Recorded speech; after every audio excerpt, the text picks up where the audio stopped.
Hello everyone! Welcome back ulit sa aking YouTube channel. Para po sa mga hindi pa po nakakilala sa akin, ako pala si Manay.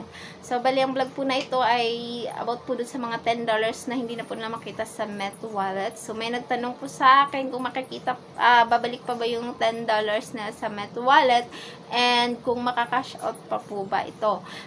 Yes po, makakash out pa po ito kung fill upan mo po tuloy-tuloy yung Met Wallet papuntang Aripay po. So, kailangan mo pong fill upan yun. Huwag kang ma-discourage or mawalan ng ganang mag-fill up dahil papasok po yun sa GCash mo. Once na makompleto mo yung fill up mo doon at may lagay mo yung tamang information, lalo na doon sa level 1 hanggang 3 po doon sa Aripay. And then, pagkatapos mo mag-fill up doon at nalagay mo na yung GCash number ng maayos, maglagay ka ng 6 pin para papuntang GCash at pagkatapos po nun ay kailangan mong i-refresh or i-check mo yung Chamet account mo kung ito po ba ay updated. At kung updated naman po ito ay pwede mo po itong i-log out tapos i-log in po.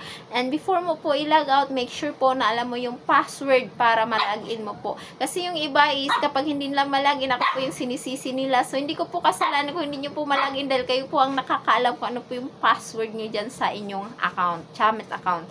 Kaya make sure po na tandaan nyo po yung inyong email, o kung email man ang gamit mo, or number, kung number din po yung gamit mo. And of course, yung password mo. Kasi para ma-refresh po, kasi minsan si Chamet is naghahang po yan. Hindi po siya gumagana minsan dahil sa sobrang dami pong gumagamit, naghahang po siya.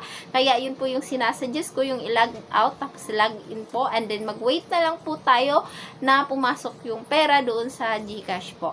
Okay po, kasi yung iba nawalan po ng gana, ayaw na po nilang mag-fill up. At yung iba nawala na, ako pa sinisi na nung nag-start daw siyang mag-fill up, nawala na yung $10 niya, ay talagang ganun po, nawawala na po talaga, nagiging invisible na po yung $10 mo doon kapag nag-start ka na mag-fill up dahil yun po ay naghahanging na po at ready na siya pumasok sa inyong GCash number. So yun lamang po, maraming salamat po sa panunod at sana nakatulong po ako sa vlog na ito at sa tingin po ito po ay helpful or nakatulong po sa inyo, pwede kang mag-subscribe sa aking YouTube channel and pakihit na rin po yung notification bell para updated ka palagi sa aking mga upload. Maraming salamat and God bless po!